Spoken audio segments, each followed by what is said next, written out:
Welcome to the Lead at the Top of Your Game podcast, where we equipped you to more effectively lead your seat at any employer, business, or industry in which you choose to play.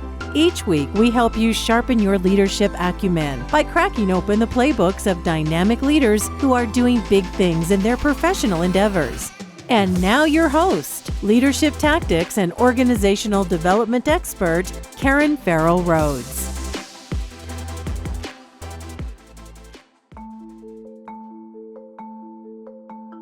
Welcome back to the podcast, everyone, and thanks for joining another episode designed to help you better lead at the top of your game. Now, as you know, for Season 3, each month we're featuring leaders who have fascinating roles in a particular profession or industry. Today's episode is part of our special series featuring leaders who focus on an aspect of sales performance. And now, enjoy the show.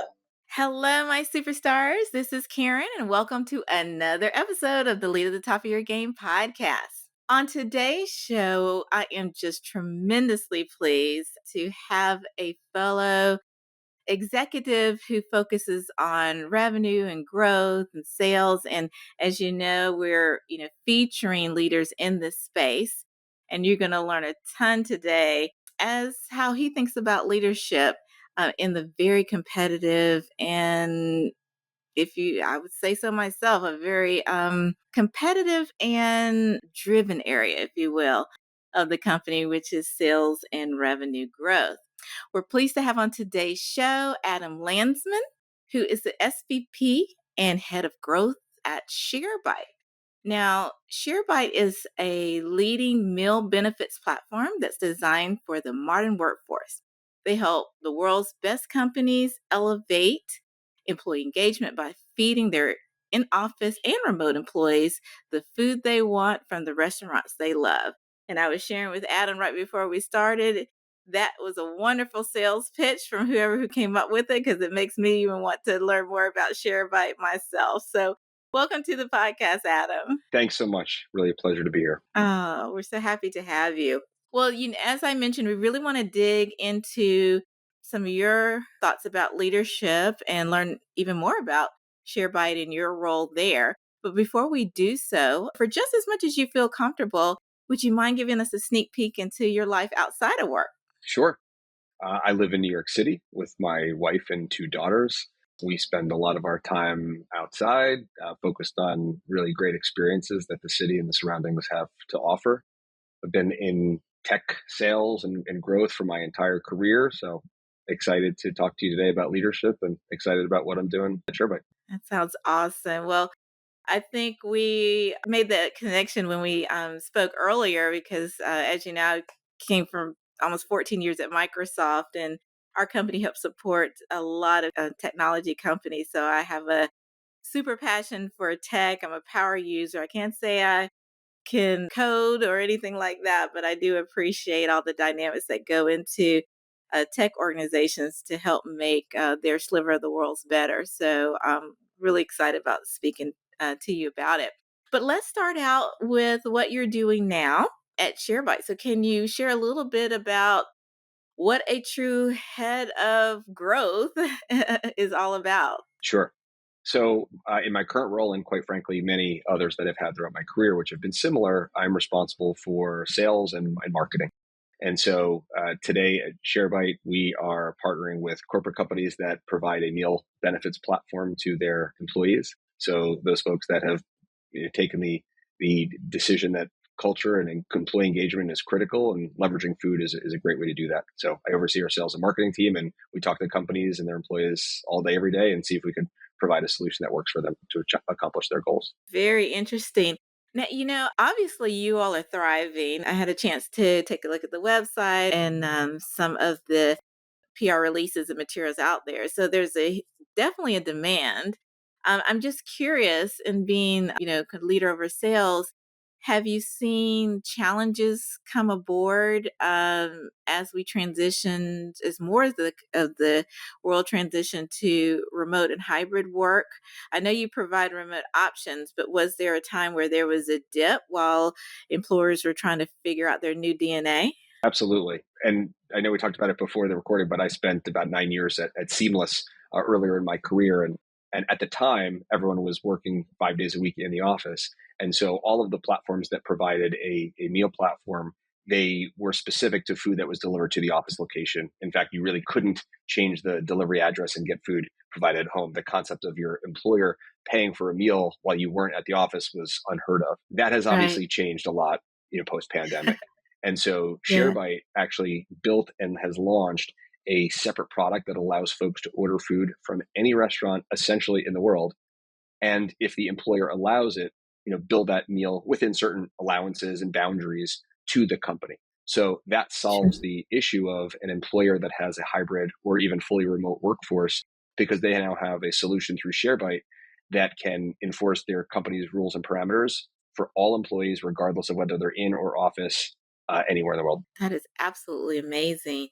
Now, does your platform integrate with companies like HRS systems, or is it a standalone that they, sign in and authorize certain deliveries? How does it work? It does integrate. And essentially, we have a platform, which is, if I were to simplify it, it's a list of restaurants and caterers that would deliver to that employer's locations. And then the employees can log into this website. They can see the food and that's available. They can essentially add items to their food cart and check out. And then obviously the restaurants prepare the food and it gets delivered through an efficient delivery provider. But the company gets Right. analytics and reporting and one central invoice, right? So the company can pay ShareBite for all of the food that's ordered by all their employees. And then we take care of paying each individual restaurant and caterer their allotment. That information, along with the employees, because employees change, right? Some come, some go, some move Right. departments. That information can be integrated to their HRIS system so that we're constantly getting an updated feed and we know who should have access to the system and who shouldn't anymore. Oh, that is amazing. That sounds like an absolutely awesome business model. One last question about the business model, and then we'll move on to talking to something else. But how does ShareBite generate revenue? Is it from the partners? Is it the employers paying for the service? How do you all thrive? It's both. So with our restaurant partners, we are essentially an extension of their sales and marketing efforts, right? We are taking their menu and putting it in front of all of the companies that provide food for their employees. So for us driving business to them, we make a small margin. And then separately, to provide this organized, and there's multiple ways to do it, but to provide this organized method of ordering, right? Whether it's for employees in the office or for those folks who are remote or a combination, for all of that, we charge a transaction fee to the employer. Typically that's paid, by the employer, not the employee. Nice, nice. That makes a ton of sense. I was about to give an analogy, but I better not do that. I don't want to offend you. I was going to say that you are maybe the Instacart for corporate meals programs, but maybe that's not the right analogy. But I do get the business model. So thank you for sharing. So let's switch a little bit and talk about some of your perspectives on leading sales and revenue teams, sales, marketing, revenue teams, because having supported them throughout my entire career, and I came from corporate America. All of my experience were in the Fortune 100s and most in the Fortune 50s. It's a heavy responsibility when you're on a sales force. It's hard to what we call carry a bag, which is your quotas and really pushing and driving, and sometimes it's really, really hard leading such teams. So I'm just curious, from your perspective, what is your approach to managing sales and marketing teams, and how do you keep them motivated even when revenue times are tough? As everyone knows, sales is typically the tip of the spear, right? We are the people that are on the front lines. We hear what our customers like, what they don't like, how much they will pay for something, what's too much. And so we are tasked with both educating the prospects, educating the market, and then when there is a fit, obviously going through the rest of that sales cycle to make sure that they are able to use the product, that they're continuously happy, that they remain a customer for a long period of time, but also dealing with the rejection. And quite frankly, I look at that as an opportunity to understand, what did they not like? Where did we fail? What didn't we do? Is there another product or service in the market that is doing something that we're not? That feedback that we can then share internally with our product team is critical. So to me, that is super exciting. And I'm biased. I live and breathe sales and have for my entire career. And so I tend to find that the employees that gravitate to these roles, they're also excited about that. Sure, they want to close a deal, they want to earn their commission, and that's probably the number one thing that they think about. But for me, and something that I try to instill in the people that I hire into these organizations, it's really about the satisfaction of solving a problem. And so I always say I couldn't sell, a piece of junk just because someone would pay me a lot of money. That doesn't give you the same satisfaction. I don't think. I've never done it. But the people that are in these roles get very excited about understanding someone's challenge and then being able to say, I got something that could be really great. Let me tell you about it. Right? Our job is almost at this day and age, not even as much salespeople as it is trusted advisors and educators. And so we try to explain what we have and how we believe it could solve their problem. And if they like that, then they can buy it from us, as opposed to us even selling it to them. Same end result, but I think that people get motivated because they're focused on solving someone's problem. And if they do a good job, obviously they can earn their commission. So that's typically how I think about filling the organization with the right people who have that right attitude for the job that we're doing. That makes a ton of sense. I love how you categorize that. And because you've been in sales of, you're not you're not that old, but quite a long time, considering. I'm just curious. I know there's a lot of people curious out there. When you were approaching a new customer, a new opportunity, how'd you get your foot in the door if you didn't know them before? What is like a couple of tips that you could throw out there for people to grab onto? Yeah, so this has actually gotten easier and easier as time has gone on. If you would have asked me this question earlier in my career 20 plus years ago, it would have been, I don't know, maybe you stop by their office, you send a whole bunch of emails, you hope they answer. Today, there's a ton of information that you can glean on LinkedIn, which is probably one of the main resources that we use. There's other sales related tools where you can gather buyer intent and qualification information. It is really helpful to not try to contact or get in touch with a company that's not a fit. For example, if a company does not pay for any of their employees' meals, that's not someone that we should try to talk to because they're not going to be interested in the service that we're offering. And so I think there's a lot of research you can do ahead of time to narrow down who you should target. And then between LinkedIn and other tools like, Zoom Info, et cetera, you can obtain contact information. I do think that it is always better to try the warm introduction versus the cold one. You'll certainly have a lot more success.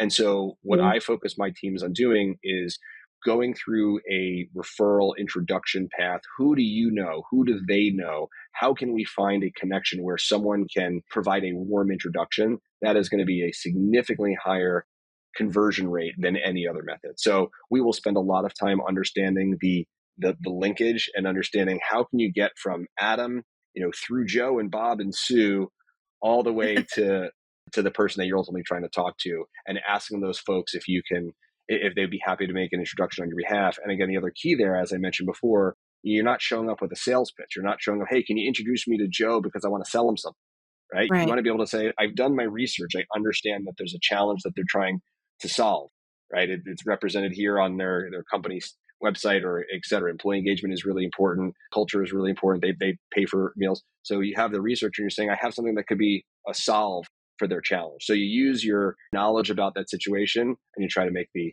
warm introduction path. Now, this is just Karen being curious, Adam. How do you find, I'm familiar, there's a ton of databases and market research out there in the world. There's a ton, literally.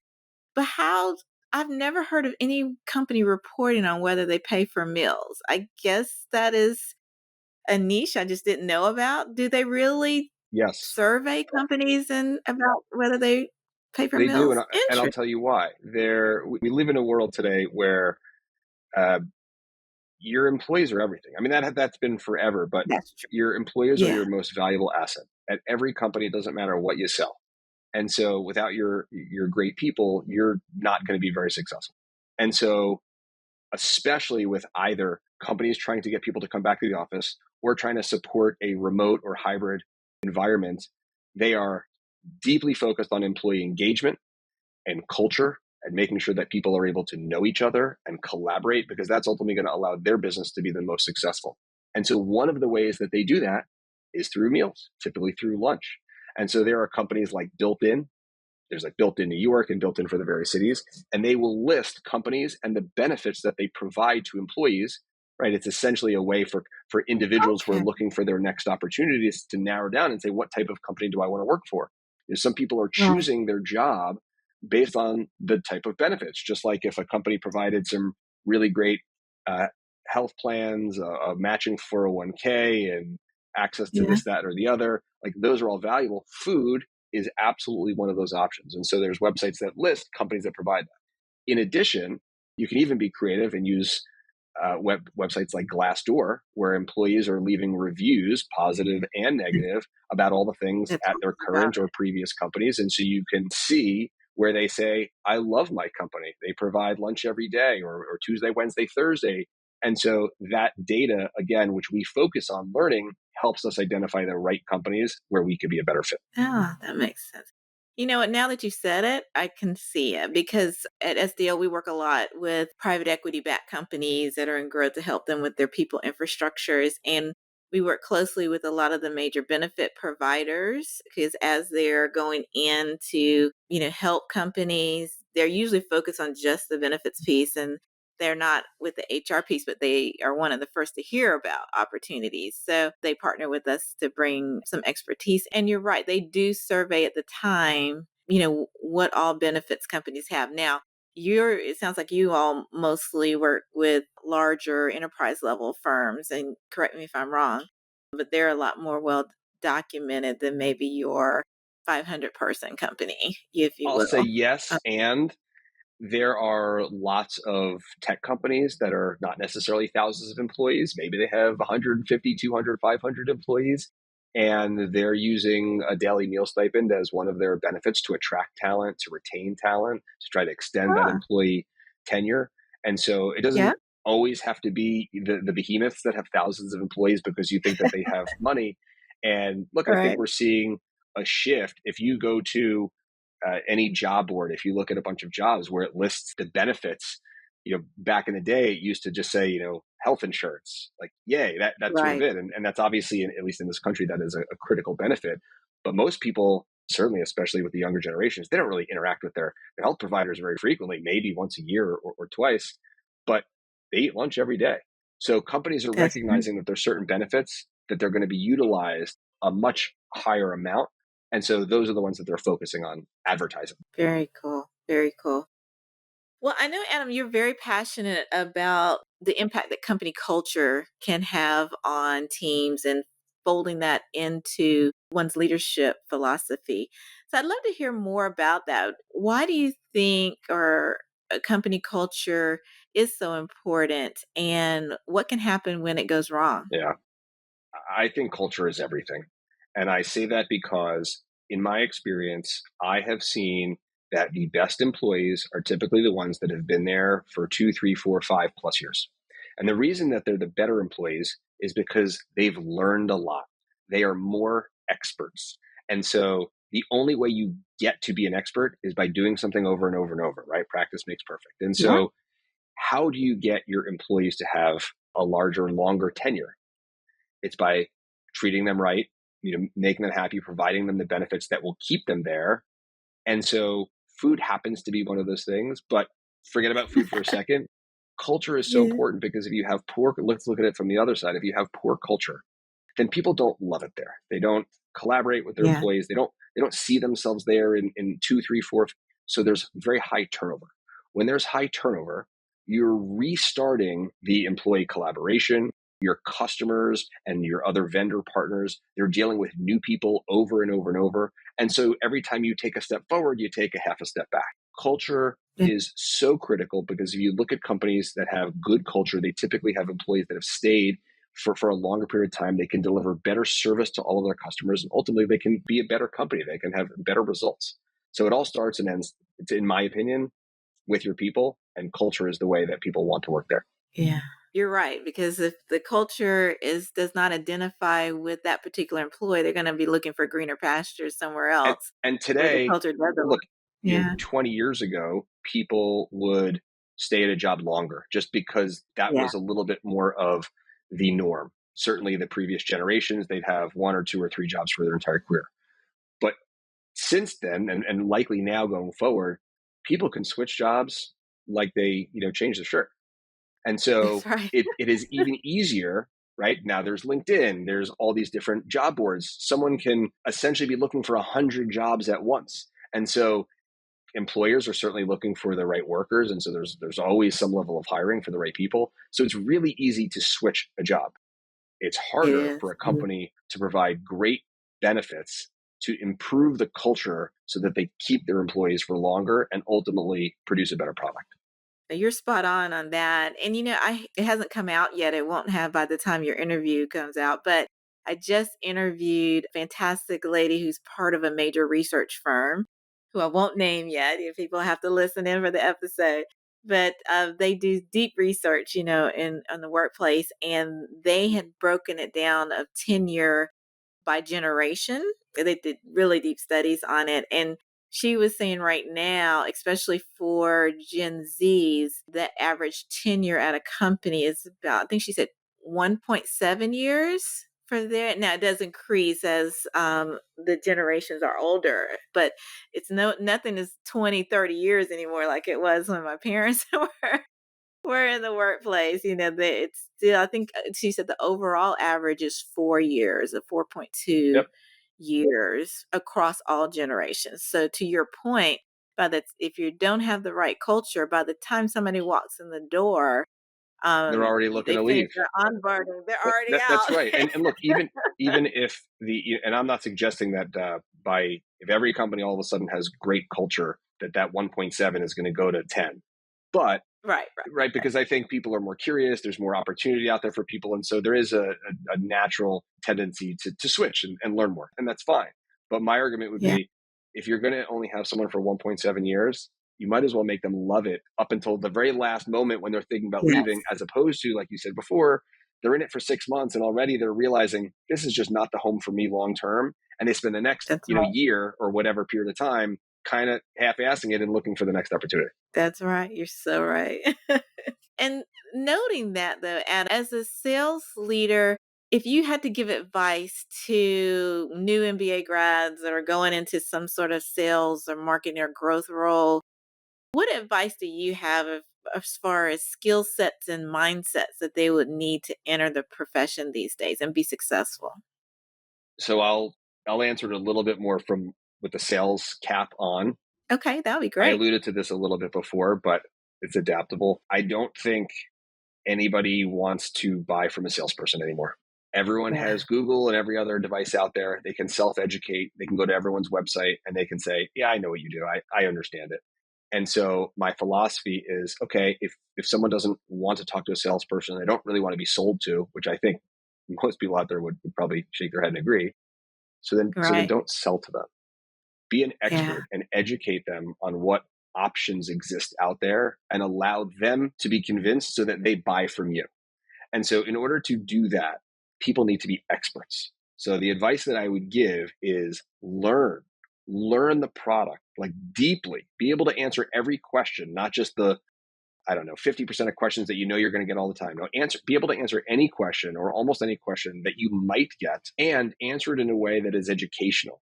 Be that trusted advisor. And so if you spend the time to learn your company, your product, the competitive landscape, if you can be honest and say, to be honest, we're not actually the best fit. It sounds like you're looking for XYZ. I think there's other Right. solutions out there. That will be tremendous for you.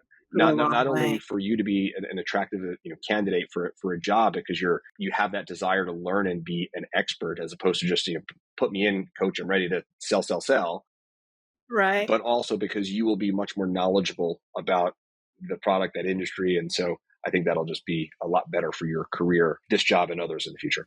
And in your role, Adam, what keeps you up at night? Like, what are some of the challenges that you're still, not that you've solved, that you're still trying to solve? Like that you're going to need to figure something out in the next, 6, 12, 18 months? Yeah. Sales is a game that has two goals every day, and you can never really prioritize one over the other. One is you have to close the deals that are in front of you to generate the revenue and keep the business going forward. But at the same time, you have to go find new potential opportunities. So generating pipeline. And it doesn't matter whether you only have salespeople or you also have an SDR or a BDR function. It's everyone's responsibility to do two things essentially simultaneously.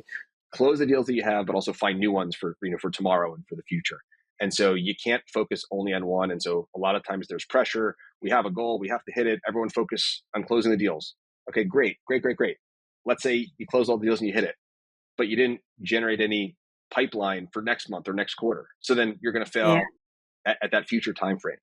And I always say to people, you can't close a deal if it's not in your pipeline. You have to start with generating pipeline and then you close those deals, but you can never only focus on one. So I would say those are the things that keep me up at night, because even if we're having a good month or quarter, yay, I'm excited, but I'm immediately thinking about, but how much opportunity do we develop for the next month or the next quarter? And vice versa. Yeah. If we spent all of our time building a big pipeline, yay, but have we spent enough time closing the deals because we have to hit this month or this quarter's goals anyway? So those are the things that I think about that, I don't know, keep me up through my whole career. That's the game, and it'll never end. Well, with such high pressure, you've got to take time for yourself at some time. Do you ever turn it off? I try. No, I can already tell. I will say I don't think I've ever put an out of office on, or at least in the last 20 years, because if someone is interested in talking to us to either learn more about our product or they want to buy it, I or the people that work with me would be silly to miss that. But yes, look, let's be honest. People have to take a step away. They have to recharge the batteries. But generally speaking, if someone's ready to buy, we should be ready to support them. Absolutely. I totally get that. All right, boy, time has really flown, Adam. And we blinked and we're rounding out on time. But before we let you go, we always ask our signature question to our guests. And as you know, we wrote a book on leadership execution, and you were so kind enough to share that leading with strategic decision making really resonated with you. And I seem to understand why now since our conversation. But for my new listeners out there, the way we define leading with strategic decision making is all about making good decisions yourself or leading a good decision making process with others in order to make sure you meet or exceed your goals. So curious minds want to know, Adam, why did leading with strategic decision making really resonate with you? I am extremely goal oriented. The way my brain works is and I use this analogy, I've said this to many teams for many years. If you get in your car and I ask you, which way do you turn out of the driveway? You can't answer that question until you know where you're going. Otherwise, how could you possibly choose the route to get there? So you have to have a goal. If you don't have a goal, you're wandering aimlessly. You're just driving around the neighborhood, I guess. So it all starts with a goal. And in my role leading sales and marketing teams, there has to be a goal. That goal is typically farther out than this month or this quarter, because I need to plan the path and chart the course for us to get there and take all of the things into consideration to make the right decisions. So if you're not strategic in your thinking and you don't have the right goals in mind for the appropriate timeframes in the future, then you can't possibly do the right and efficient job on a day-to-day basis. So that one stuck out to me because I don't know, and sure, there's lots of great leadership skills, and I would imagine great leaders probably employ multiple or all of them. But that one is foundational for me because it's really where I start. If the goal is established, you can be strategic in nature about what you try to do to accomplish it. You, of course, test and if something does not go well, great, move away from it or iterate on it to make it better. If it works great, you try to double down on it and do more of it. And so that strategic thinking helps to align everything downstream. What should each individual sales rep's goals be and how are they going to get there? And so that's the one that stuck out to me. Oh, definitely. It definitely makes sense. Now, and just to be clear, listeners, all 7 are equally as important. You just use different approaches at different times based on the situation. I always say, like, sometimes when if you have to present in front of a board of directors, leading with executive presence might be top of mind for you at the time. But to Adam's point, when you're trying to decide what to do next or trying to define success for you, you got to have a goal. You got to have a path or direction that you're aiming for. So you might have to pivot along the way, but you got to know your North Star. That's right. To continue to go. And then my last question for you, Adam, before we let you go, what does it take for you to lead at the top of your game? Oof. Constantly learning. I learn every day. I'm still learning. I think that sharing with the team. I tell them all the time, I've told all my teams, I'm an oversharer. I want to empower them. I want them to understand the why behind the what. I think the context is important. And so I want to make sure that I am passing on as much information as I have learned throughout my career to make them the best that they can be. I'm one person. Who cares whether I'm the leader of the team? I work for them, right? They're the ones closing the deal. And so, servant leadership is a concept that I employ all the time. I will do whatever I can to help my team hit their goals, because if they hit their goals, then I'm going to hit my goals. Absolutely. And that what makes you a successful leader, and I can totally appreciate that.